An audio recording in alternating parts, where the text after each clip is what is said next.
Muito boa noite, caro telespectador. Seja bem-vindo ao Noite Informativa. Quinta-feira, o nosso habitual convidado, Adelino Buque, para olharmos para alguns temas que dominam a atualidade.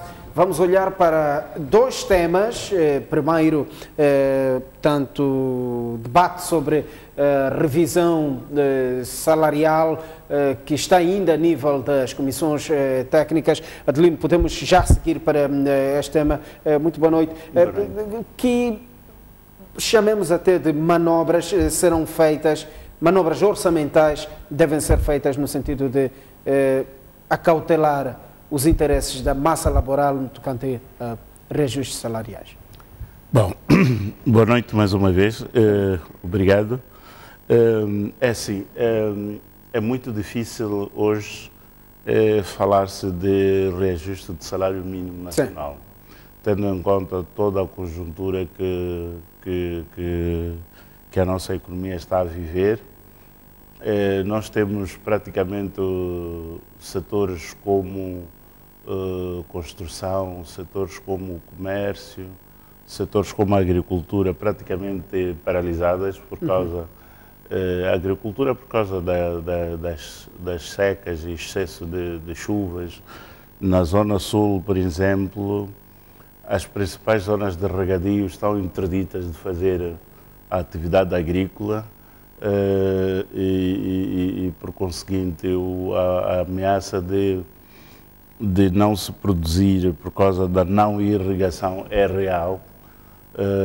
Na área de construção, nós sabemos que o nosso país, grosso modo, o grande contratador de empreitadas é o Estado. Sim.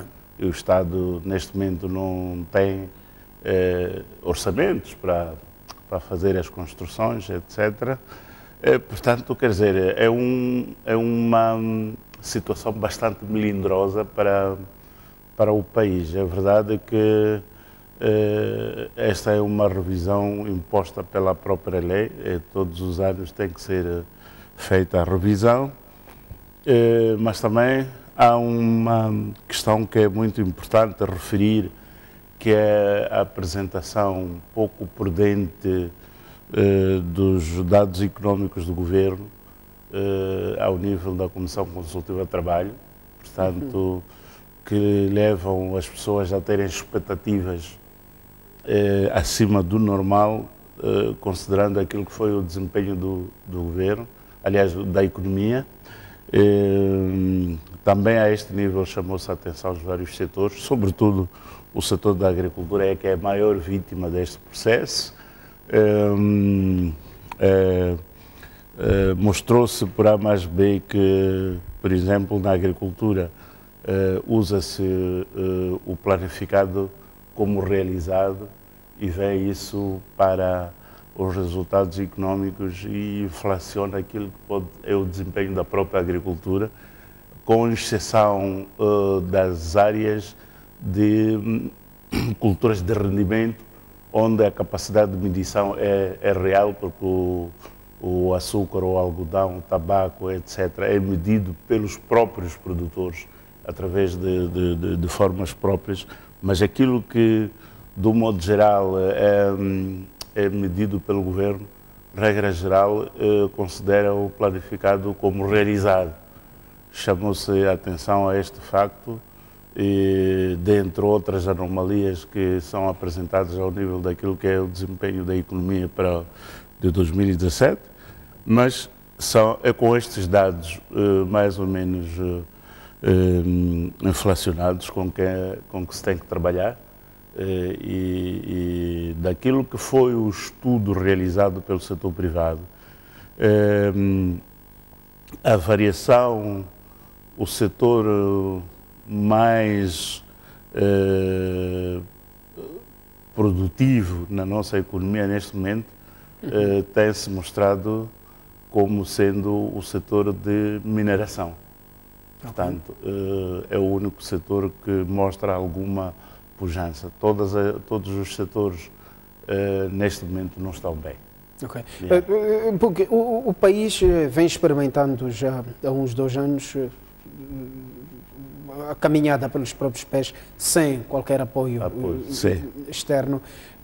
Assistimos também, nos dias que correm, um grande aperto no tocante à arrecadação de receitas de vários setores. Qual será o próximo passo para cautelar estes interesses da massa laboral? Aquilo que está a acontecer do ponto de vista da arrecadação de receitas é um esforço normal do ponto de vista daquilo que é a economia, o desempenho da economia, mas é preciso que se diga que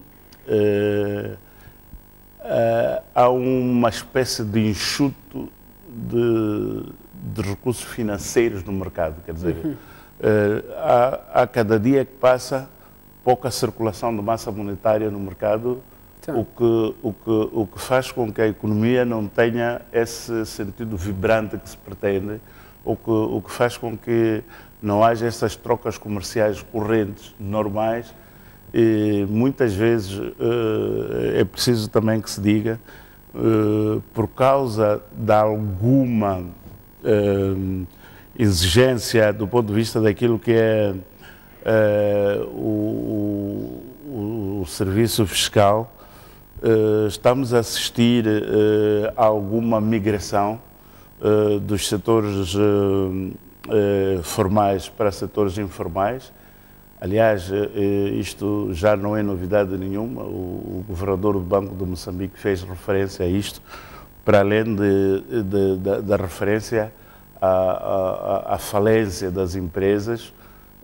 As empresas, a grosso modo, aquelas que ainda conseguem fazer alguma atividade, preferem migrar para uma situação de informalidade, porque, enfim, não suporta e não consegue com aquilo que são as obrigações normais de uma empresa. E a economia vai vivendo disto. Eu penso que os indicadores recentes mostravam que aproximadamente 1.500 empresas tinham declarado falência.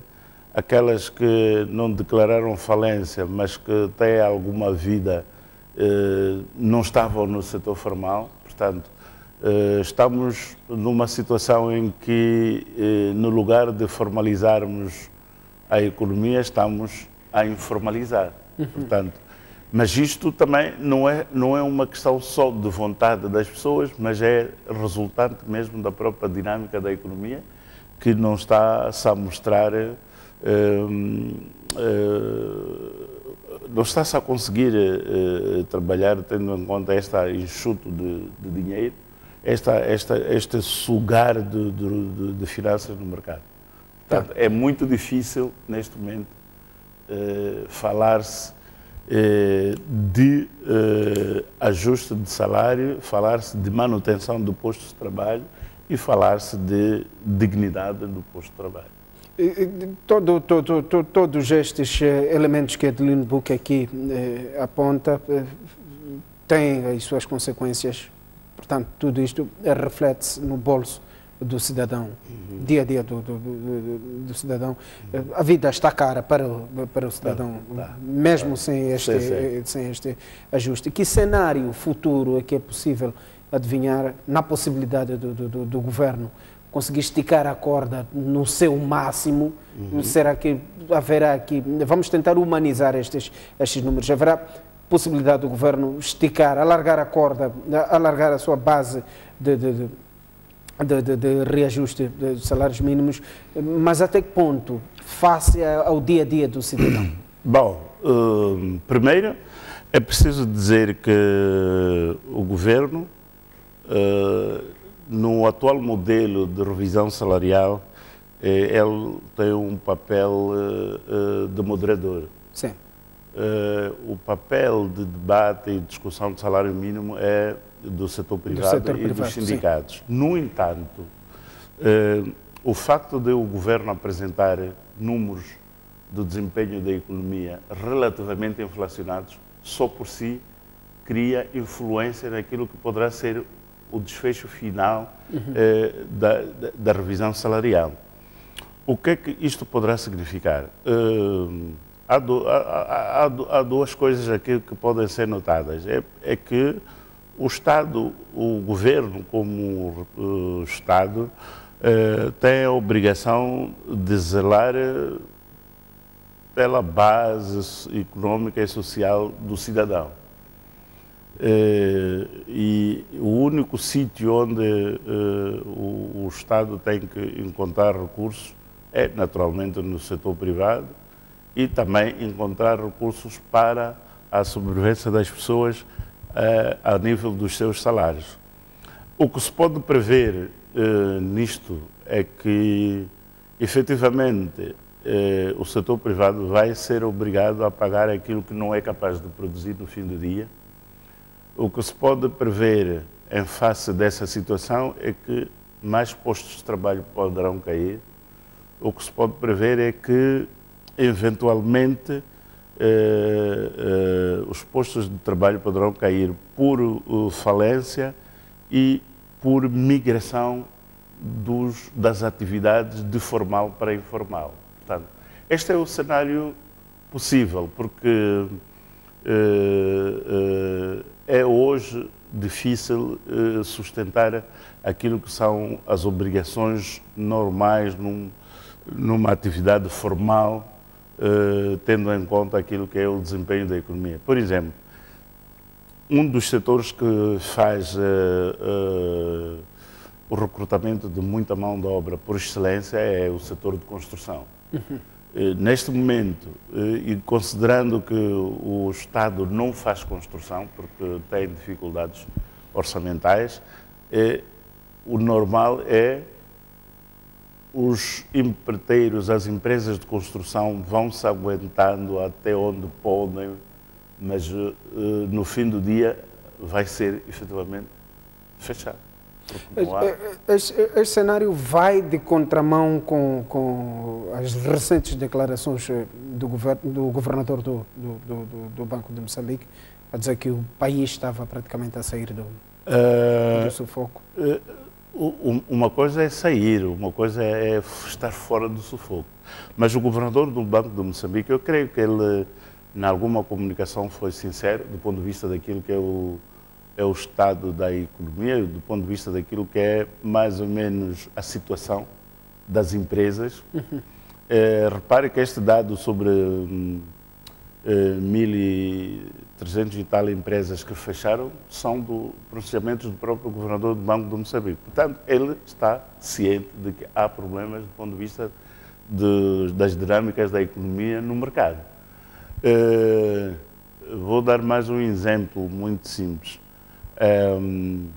Não existe uma atividade económica em Moçambique que possa produzir uma lucratividade na ordem dos 25%, 30%. Quer dizer, do ponto de vista de atividade, para tu teres...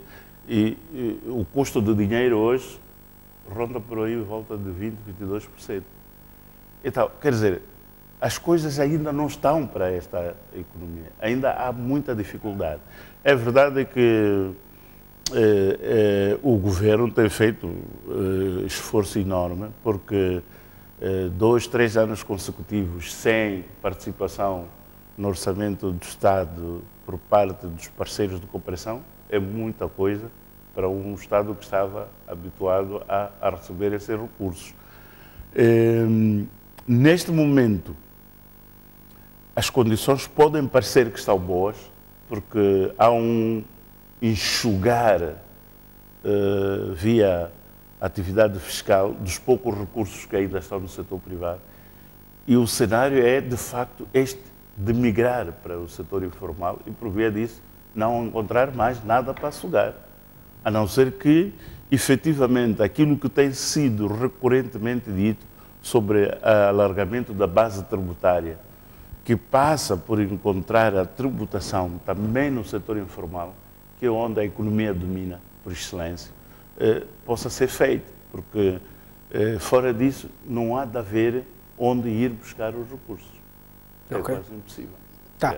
Vamos mudar de tema, vamos virar de página. Ao longo da semana, na última terça-feira, o ministro do Interior, Basílio Monteiro, quando abordado pela STV sobre a atual situação criminal no país e com incidência sobre o funcionamento ou não das câmaras que estão instaladas a nível das cidades de Maputo e Matola.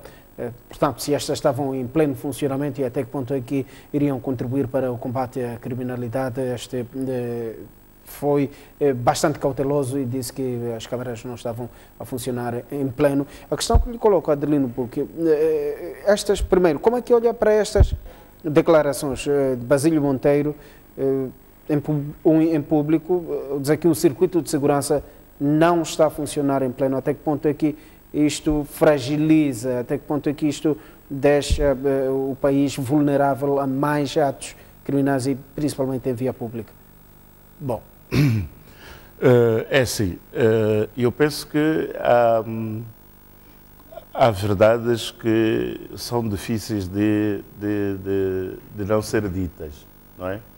Porque o que eu percebi, eu vi a reação do Ministro do Interior.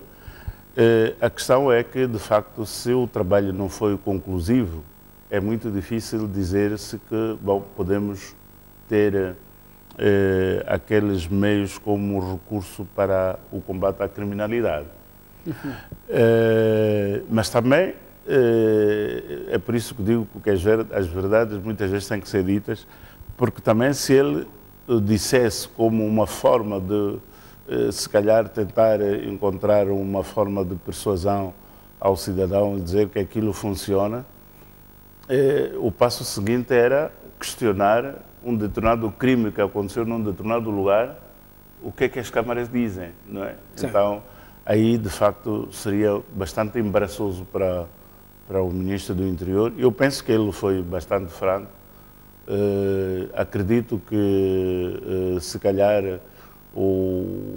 é preciso que, em face da criminalidade que se vive nas duas cidades a que me referi, era preciso que, de facto, a entidade que está a montar aquele serviço de monitoria tivesse de acelerar para ver se pode constituir um meio de ajuda no combate ao crime.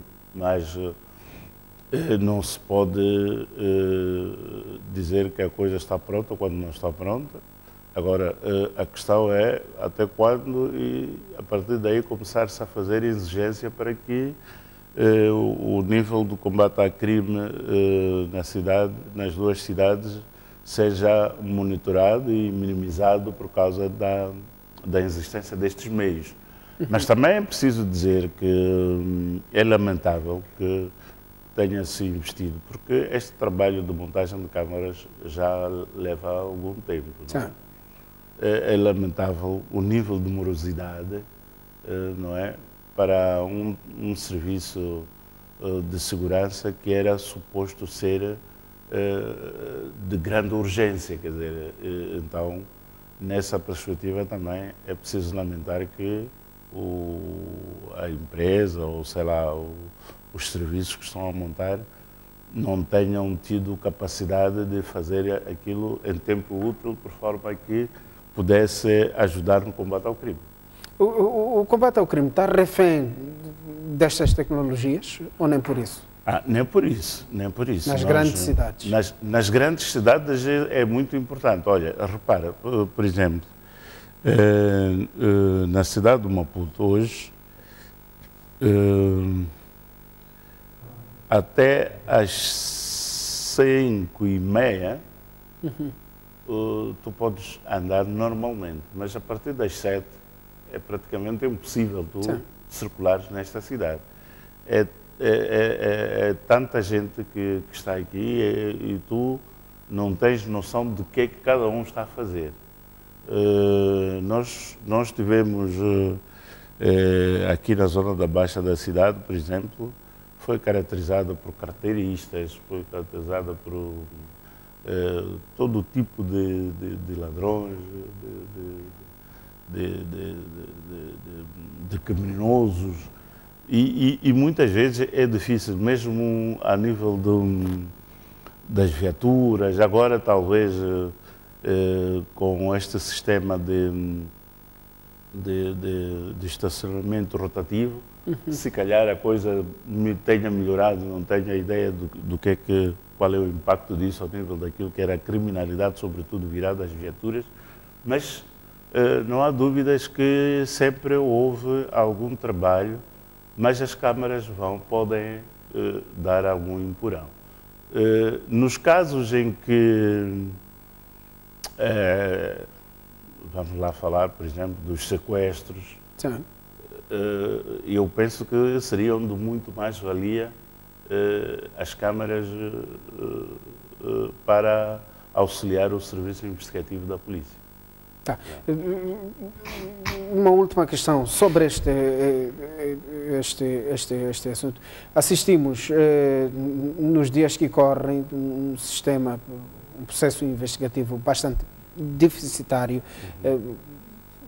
Até que ponto é que com este sistema a funcionar nós temos recursos humanos suficientemente capacitados para resolver problemas destes? É um questionamento interessante e que, na minha opinião, precisa de muita reflexão, porque o que está a acontecer é que parece que nós não estamos definitivamente claros sobre o que queremos no processo investigativo.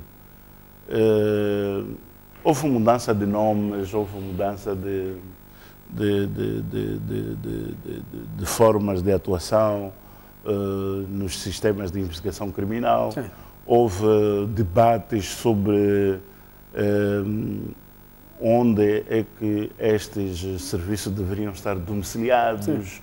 Mas no fim do dia, quer dizer, as coisas voltam à estaca zero, quer dizer, muda-se os nomes, mas o nível de prestação de serviços é o mesmo, se calhar até por vezes piora. Diz-se que deve estar ali, não deve estar ali. No fim do dia, e em alguns casos, o mesmo proponente que fazia uma determinada exigência sobre o uso desta força como auxiliar de investigação, volta atrás e diz: não estamos preparados para termos isto domiciliado na nossa instituição. Eu penso que também aqui, se calhar, haja uma deficiência de clareza ou falta de debate mais aprofundado no sistema judiciário sobre qual poderia ser, efetivamente, o papel e onde poderia estar um determinado serviço. Neste caso específico, estamos a falar de serviço de investigação criminal, por exemplo.